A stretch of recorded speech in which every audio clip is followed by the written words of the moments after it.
ओम शांति। 26/6/2022 की मुरली है। आज अव्यक्त मुरली है 26/10/91। मुरली का टाइटल है तपस्या का प्रत्यक्ष फल खुशी। आज बाप दादा अपने सर्व तपस्वी राज बच्चों को देख रहे हैं। देखो, जितना हम तपस्या करेंगे, बाबा कहते प्रैक्टिकल में आपको खुशी होगी। अगर आप खुशी नहीं है तो तपस्या कम है। तो तपस्वी भी हो और राज अधिकारी भी हो, इसीलिए तपस्वी राज हो। तपस्या अर्थात राज्य अधिकारी बनना। बहुत अच्छी आज मुरली है, बड़े ध्यान से सुनेंगे। तपस्या के आज सब अर्थ बताए बाबा ने। तपस्या अर्थात राज्य अधिकारी बनना। तपस्या राजा बनाती है, तो सभी राजा बने हो ना। तपस्या का बल क्या फल देता है? अधीन से अधिकारी अर्थात राजा बना देता है। इसलिए गायन भी है कि तपस्या से राज्य भाग्य प्राप्त होता है। तो भाग्य कितना श्रेष्ठ है, कितना श्रेष्ठ है हमारा भाग्य। ऐसा भाग्य सारे कल्प में किसी को भी प्राप्त नहीं हो सकता। इतना बड़ा भाग्य है जो भाग्य विधाता को अपना बना दिया। देखो, हमारा भाग्य तपस्या से भाग्य बनता है। और भाग्य भी कैसा बना? भाग्य विधाता परमात्मा को ही हमने अपना बना लिया। दुनिया वाले ढूंढते हैं और उसने हमको अपना बना लिया, हमने उसको अपना बना लिया। एक एक भाग्य अलग मांगने की आवश्यकता नहीं है। भाग्य विधाता से सर्व भाग्य वर्षे में ले लिया। वर्षा कभी मांगना नहीं पड़ता। बाप के पास अगर प्रॉपर्टी है तो लौकिक बच्चा मांगता नहीं है, बाप वर्षे में उसको देके ही जाता है। तो भगवान ने अपनी सारी प्रॉपर्टी हमको बिना मांगे दे दी। सर्व भाग्य भाग्य विधाता ने स्वयं ही दे दिया। तपस्या अर्थात आत्मा कहती है मैं तेरी हूं, मैं तेरी, तू मेरा। इसको ही तपस्या कहा जाता है। देखो, पहला कहा तपस्या अर्थात राजा बनना। तपस्या अर्थात बाबा कहते अधीन से अधिकारी बनना। और बाबा कहते तपस्या अर्थात भगवान को अपना बना लिया। और तपस्या अर्थात तू मेरी, मैं तेरा। इसी तपस्या के बल से भाग्य विधाता को अपना बना लिया ना। भाग्य विधाता बाप भी कहते हैं मैं तेरा। तो कितना श्रेष्ठ भाग्य हो गया। भक्ति ने अनेक जन्मों में बाप दादा के आगे क्या बोला, याद है या भूल गए? भक्ति करते थे हम, अनेक जन्म भक्ति की। भगवान के सामने क्या बोला? बार बार अपने को गुलाम कहते थे ना। मैं गुलाम हूँ, मैं गुलाम तेरा। बाप कहते मेरे बच्चे और गुलाम, सर्वशक्तिवान के बच्चे गुलाम शोभता नहीं है। इसीलिए बाप ने मैं गुलाम तेरा के बजाय क्या अनुभव करवाया? मैं तेरा। देखो, मैं गुलाम तेरा बोलते थे भक्ति मार्ग में, उसकी बदले बाबा ने अनुभव करवाया कि भगवान ही आपका है, मतलब मैं तेरा। तो गुलाम से राजा बन गए ना। बाप दादा ने सुनाया था कि तपस्या क्या है? मौज मनाना। तपस्या अर्थात बहुत सहज नाचना और गाना। बस नाचना गाना तो सहज है, वह मुश्किल लगता है। लोगों को लगता है तपस्या मतलब एक जगह पे बैठ जाना, घर बार छोड़ना, खाना पीना छोड़ना, फलों पर जिंदा रहना। बहुत सारे अर्थ हैं तपस्या करते। पेड़ के नीचे बैठ के तपस्या करते, घर बार छोड़ते हैं। तो बाबा कैसे, ऐसी तपस्या नहीं करनी है। तपस्या कैसी करनी है? तपस्या मतलब नाचना गाना, मौज मनाना। मनोरंजन होता है, वह मेहनत लगती है। भगवान से प्यार करने में मोहब्बत है या मेहनत है? तो तपस्या में क्या करते हो? तपस्या का प्रत्यक्ष फल है खुशी। अगर आप बहुत खुश रहते हो तो समझना कि आप बहुत अच्छे से आपकी तपस्या फलीभूत हो रही है।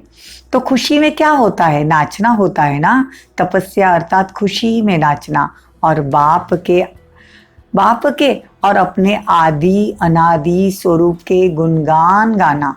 निरंतर खुशी में नाचते रहो। तो तपस्या का अर्थ क्या हुआ? नाचना और गाना। कितना सहज है।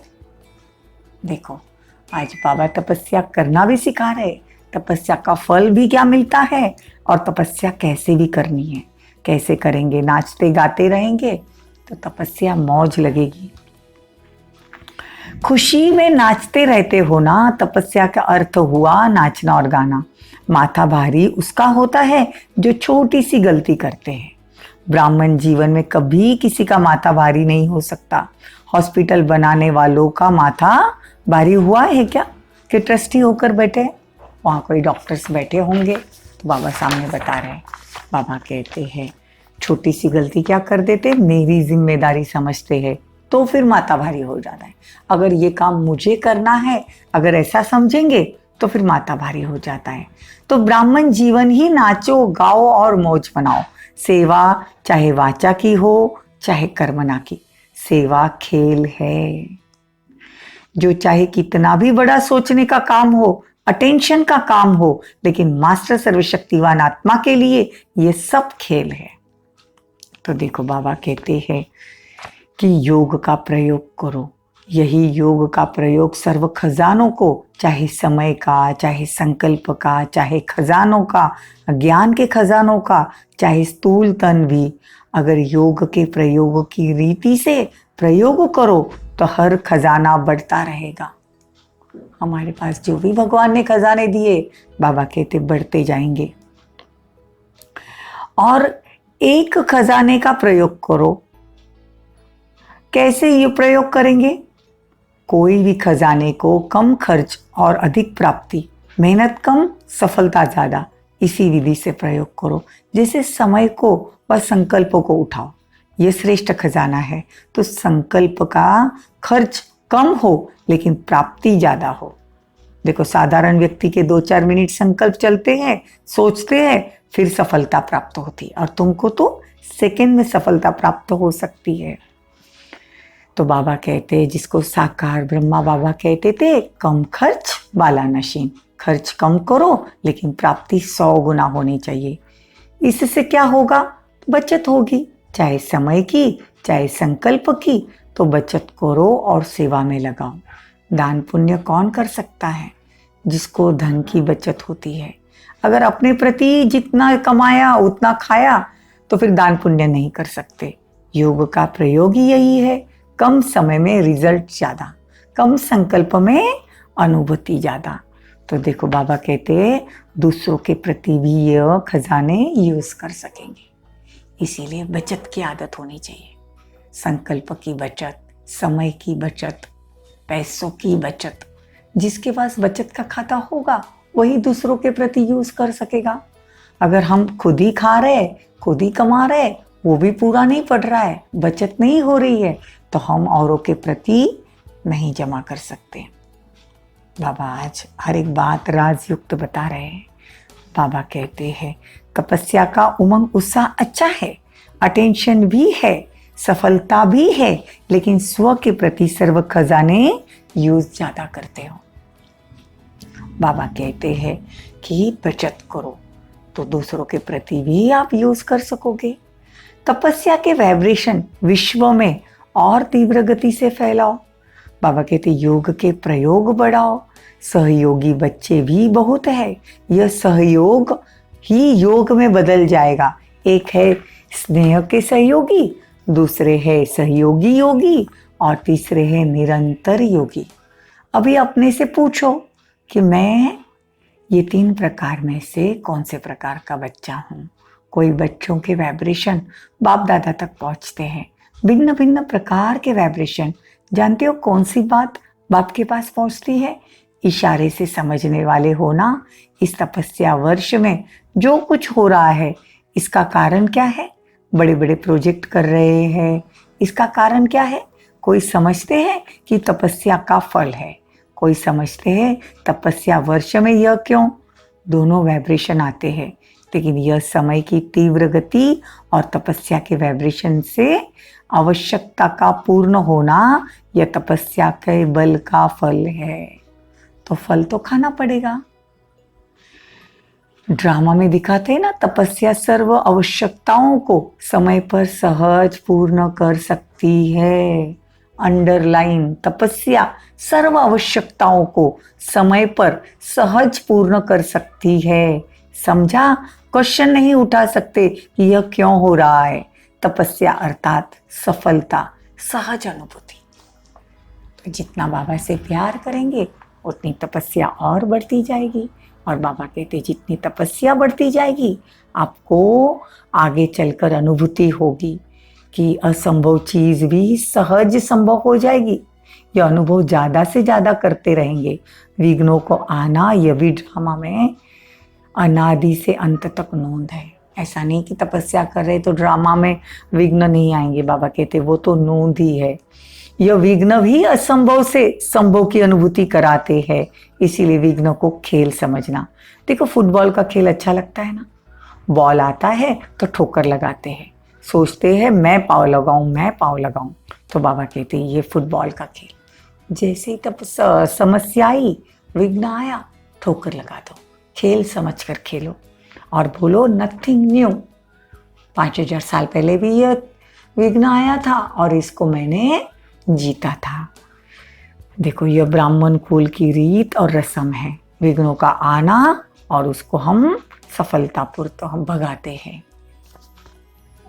बाबा कहते सबसे बड़ी आवश्यकता है संपत्ति है संपत्ति की, चाहे गरीब हो चाहे धनवान हो। आज संपत्ति नहीं है। बाबा कहते तुम्हारे पास संपत्ति की बड़ी संपत्ति है तो आप सर्व के प्रति यूज करो। अच्छा, चारों ओर के तपस्वी राज श्रेष्ठ आत्माएं सदा योग के प्रयोग का कम खर्च सफलता श्रेष्ठ अनुभव करने वाले, सदा मैं तेरा तू मेरा ये तपस्या में मग्न रहने वाले, सदा हर समय तपस्या द्वारा खुशी में नाचने और बाप के अपने गुण गाने वाले, ऐसे देश विदेश के सर्व स्मृति स्वरूप बच्चों को बाप दादा का याद प्यार और नमस्ते। हम रूहानी बच्चों की रूहानी माता पिता बाप दादा को याद प्यार, गुड मॉर्निंग, नमस्ते, थैंक यू, बहुत बहुत शुक्रिया। वरदान, अपने चलन और चेहरे द्वारा भाग्य की लकीर दिखाने वाले श्रेष्ठ भाग्यवान भवो। देखो अपने चलन और चेहरे द्वारा भाग्य की लकीर दिखाने वाले, हमारी शक्ल से ही पता चल जाए कि ये भाग्यवान आत्मा है। दुनिया वालों को पता चल जाए, अपनी चलन से भी पता चल जाए यह श्रेष्ठ भाग्यवान आत्मा है। आप ब्राह्मण बच्चों को डायरेक्शन अनादि पिता और आदि पिता द्वारा यह अलौकिक जन्म प्राप्त हुआ है। देखो बहुत ध्यान से सुनना। आप ब्राह्मण बच्चों को डायरेक्ट अनादि और आदि पिता से अलौकिक जन्म प्राप्त हुआ है। जिसका जन्म ही भाग्य विधाता द्वारा हुआ हो वो कितना भाग्यवान हुआ। जिसका जन्म ही भाग्य विधाता द्वारा हुआ हो उनका भाग्य, वो कितना भाग्यवान हुए। अपने श्रेष्ठ भाग्य को सदा स्मृति में रखते हुए हर्षित रहो। हर चलन और चेहरे में ये स्मृति स्वरूप प्रत्यक्ष स्वरूप में स्व को भी अनुभव हो और दूसरों को भी दिखाई दे। आपके मस्तक बीच यह भाग्य की लकीर चमकती हुई दिखाई दे, तब कहेंगे श्रेष्ठ भाग्यवान आत्मा। स्लोगन, योगी तो आत्मा वह है जो अंतर्मुखी बन लाइट माइट स्वरूप का अनुभव करता है। ओम शांति, ओम शांति। सभी थोड़ी देर बाबा की याद में बैठेंगे।